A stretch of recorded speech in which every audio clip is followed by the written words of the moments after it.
Bienvenue à tous. À l'occasion de cette interview de M. Jérôme Liot, qui est entre autres président de la Ligue de Bretagne de judo au sein de la Fédération française de judo, mais qui ce soir est là pour nous parler de la dynamique des relations du judo et de la police. Merci pour l'invitation. Alors en effet, ouais, j'ai une casquette judo, comme tu l'as dit, au niveau de la fédération, par le biais de la Ligue de Bretagne.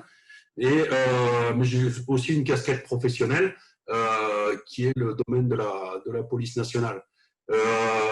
J'ai en plus une autre casquette qui est d'être responsable technique du judo au niveau de la fédération sportive de la police nationale, qui est une fédération omnisport police. Ça fait une quinzaine d'années que la police nationale et la fédération française de judo sont en partenariat. Et le partenariat a été renouvelé il y a 3 ans avec la fédération sportive de la police. Pourquoi ? Parce qu'il y a des valeurs communes, tout simplement. Un bon judoka ou un judoka tout court fera très souvent un bon policier. On a une tenue dans la police, on a une tenue au judo, on a des grades dans la police, on a des grades au judo, on se salue. Il y a plein de choses, des points communs. On est respectueux, contrairement à ce qu'on peut peut-être voir dans l'actualité. On est très, très respectueux. Donc, voilà, il y a des valeurs communes. Maintenant, la police nationale, on peut y rentrer de plusieurs manières, soit par des dispositifs de l'égalité des chances, que sont les cadets de la République. C'est une formation en alternance entre le lycée professionnel et l'école de police. Mélissa pourra peut-être nous en parler un petit peu tout à l'heure. C'est ce qui va permettre de mettre déjà un pied dans la police, donc d'être cadet de la République. Ensuite, de devenir adjoint de sécurité. Et après, ça donne accès au concours de gardien de la paix, qui est un petit peu l'objet de mon intervention d'aujourd'hui et de ta demande, Marc. Pourquoi ? Parce qu'on a un concours de gardien de la paix qui se clôture prochainement. Très exactement, les inscriptions doivent être faites le 24 juillet. Et ça s'adresse à quel public ? Au public interne, je viens d'en parler, mais aussi au public externe. C'est-à-dire, dès lors qu'on est sur un bac ou équivalent, qu'on est titulaire d'un bac ou équivalent, on peut prétendre passer le concours de gardien de la paix. Alors, qu'est-ce qu'on va chercher comme qualité ? On va chercher des gens qui rédigent correctement, qui ont une bonne culture générale, qui sont plutôt sportifs et qui ont une bonne motivation. Et là, normalement, si on mélange tout ça avec une bonne dose de judoka, on arrive à quelque chose d'assez sympa et efficace. Alors, une fois qu'on a ce concours, qu'on a été à l'école, on prend sa première affectation. À l'issue, le but du jeu, c'est quoi ? C'est quoi le métier ? Parce que c'est ça la finalité. C'est qu'est-ce que je veux faire du matin au soir, voire du soir au matin pour ceux qui travaillent la nuit. La police, c'est plein de métiers. C'est plein de métiers, c'est les métiers de l'enquête, c'est les métiers de l'intervention, c'est les métiers du renseignement, c'est les métiers de la protection. Il y a plein de métiers différents. Donc, j'ai envie de dire, il n'y a pas de profil type non plus. Quelqu'un qui a un profil d'enquêteur plutôt sur le domaine informatique, la cybercriminalité, des choses comme ça, elle n'aura pas forcément le même profil, vous vous en doutez bien, que la personne qui est dans un groupe d'intervention, je pense à une unité comme le RAID ou de la protection des hautes personnalités. Donc, il n'y a pas de profil type, mais une fois qu'on est rentré en tant que gardien de la paix, qu'on a fait cette scolarité, c'est à partir de ce moment-là qu'on va pouvoir orienter sa carrière vers ce qui nous plaît, vers ce qui nous branche et vers lequel on va s'épanouir. Parfait, Jérôme. Alors, par rapport à cette dynamique, justement, on a la chance ce soir d'avoir avec nous Mélissa Monnier, qui est donc une judokate dans la région bien connue, puisqu'elle est passée par le pôle de Montpellier. Mélissa, donc, dans un premier temps, par rapport à ce que Jérôme vient de nous dire, toi, tu es en plein dedans, tu démarres, tu y es là, tu es à l'école, en formation, ça démarre, gardien de la paix, différents métiers, nous dit Jérôme.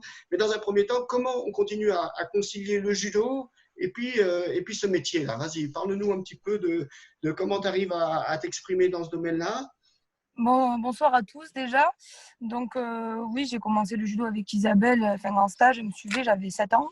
Donc maintenant, j'en ai 21. Et oui, je suis allée en sport-études à Montpellier, au Pôle Espoir, avec Véronique Loeb. Et puis après, j'ai passé le concours cadet de la République, comme il a évoqué Jérôme. Et donc, du coup, j'ai été contactée un soir pour pour faire partie du groupe police judo. Et au final, c'était pour faire les championnats de France, donc qui se déroulaient à Mâcon. Donc, j'ai participé au championnat de France, où je finis première en moins de 78. Et à l'issue, j'ai été rappelée pour faire les championnats d'Europe qui sont déroulés en Hongrie, où j'ai fait deuxième individuel au moins de 78. Et après, on a fait troisième par équipe. Parfait, merci beaucoup. Alors, Isabelle, toi qui connais bien Mélissa, précise-nous un petit peu les actions qui ont pu être menées, notamment grâce à toi, hein, sur l'école de police de Nîmes. Comment les choses ont pu se mettre en place, quelle est la dynamique, comment nous, on informe les jeunes de cette activité et puis comment ça se déroule en gros. Depuis plusieurs années, il y a un partenariat au niveau national entre la police et la Fédération française de judo, pour une opération qui s'appelle Ensemble pour un avenir citoyen.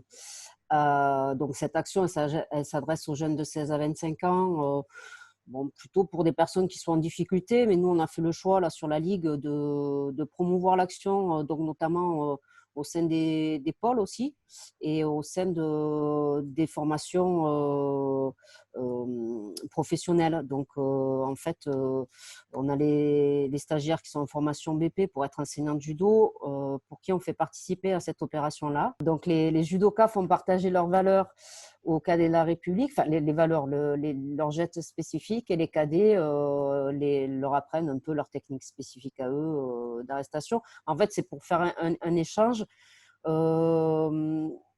les valeurs étant communes, avoir un échange, et peut-être que pour les stagiaires qui viennent du judo, leur faire découvrir tous ces métiers, les différentes possibilités. Il y a un gros partage d'expérience aussi avec les formateurs de la police qui expliquent en fait, en général que ce n'est pas un métier qu'ils vont faire dans leur vie, mais plusieurs.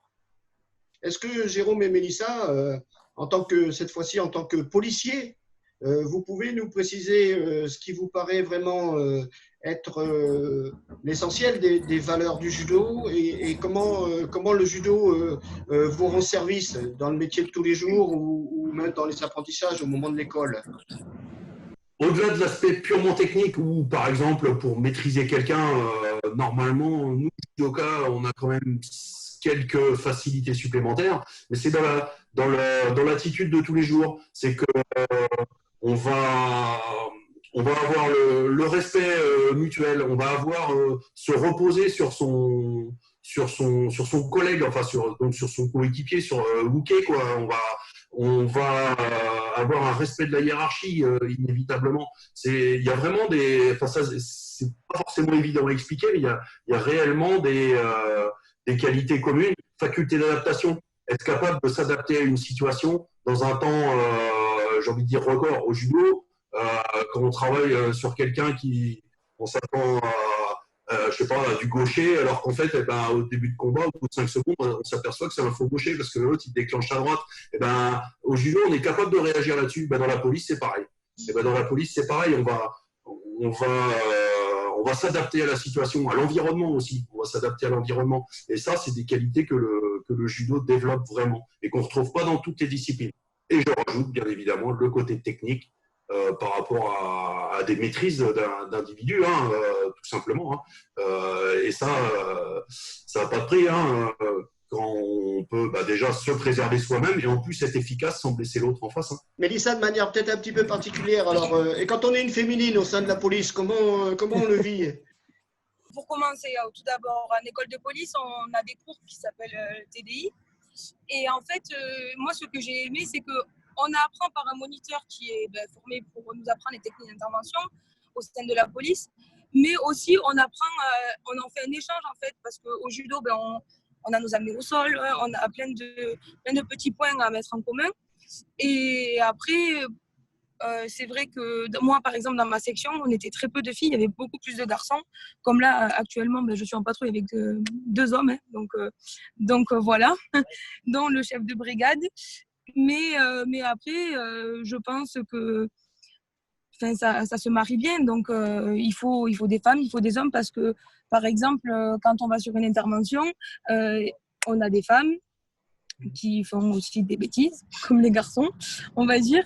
Mais on est quand même là pour les palper ou autre. Mais sachant que, pour ma part, comme je fais du judo, quand on va sur des interventions et que on voit un individu qui va mettre 90 et 110 kilos et qu'à côté, on a un collègue qui fait du tennis et un autre qui fait du ping-pong, on a plus de facilité à montrer ce qu'on sait dans le judo et eux qui ont leur propre technique d'intervention qu'ils ont appris à l'école. Et du coup, tout ça, ça se marie en fait. Et je trouve que c'est bien et que même les collègues féminines, on ne fait pas la différence quand on monte en voiture parce que c'est un homme ou parce que c'est notre collègue féminine ou autre, quoi. Donc, ça se marie bien. Parfait. Eh bien, par rapport à ce témoignage, donc vraiment on l'a vécu en direct, hein, puisque Mélissa a gentiment accepté notre invitation et elle est au boulot, vous l'avez compris. Hein, donc on la voit, elle est dans la voiture, elle est avec ses collègues, on est en plein dans le terrain. Tous les éléments dont on a parlé, hein, ces valeurs d'entraide, ces valeurs de travail d'équipe, ses capacités à se contrôler, ses capacités aussi à garder son sang-froid, à être toujours des situations de respect et de politesse qui sont effectivement, bien sûr, très, très souvent utilisées en judo, mais qui font partie aussi de ces éléments de valeur-là. Mais je vous propose que, Jérôme, on te redonne la parole de manière à ce que tu reprécises bien les actions de recrutement qui sont prévues là, et notamment redonner les deadlines par rapport au mois de juillet. Là. Allez, Jérôme, à toi. Très simple, Marc. Très, très simple. Un site devenirpolicier.fr. Il n'y a pas plus simple. Devenirpolicierattaché.fr. C'est un site qui est tout nouveau, qui est très ergonomique. Ça permet d'avoir toutes les infos sur les contenus des concours, je dirais de récupérer la première information. C'est là que vous pourrez vous inscrire. J'ai envie de dire, le deuxième niveau d'information, c'est rapprochez-vous de vos cadres techniques qui sauront revenir vers Marc, qui m'enverront votre candidature. On échangera par téléphone de manière complètement informelle. Et avec plaisir, moi, je vous apporterai encore plus d'informations.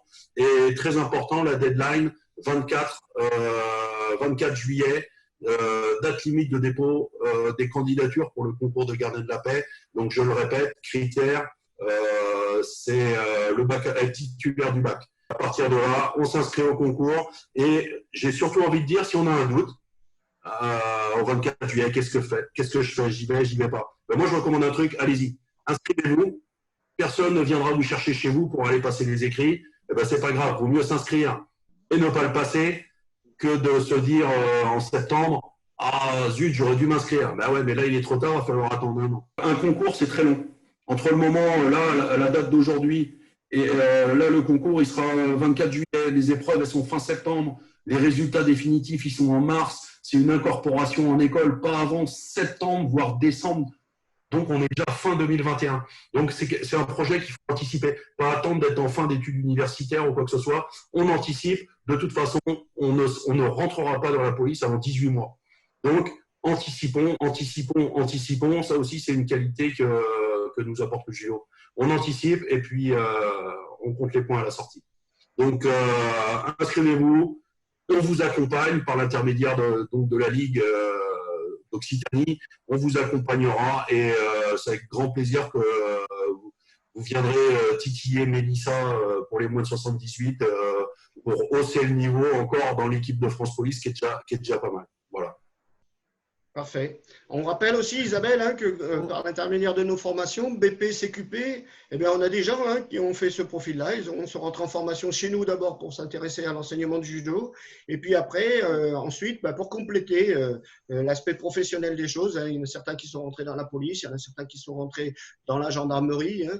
On est sur ces filières-là actuellement. Hein. Isabelle, tu as suivi, toi, régulièrement des stagiaires qui ont pris cette orientation après. Hein. Énormément, et puis qui ont progressé dans la police, hein, qui sont dans des groupes d'intervention assez élevés.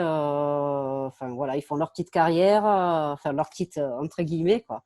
Donc après c'est toujours plaisant de voir que nous on intervient sur les formations, mais après c'est pas pour autant que ça aide à diriger vers d'autres directions, quoi.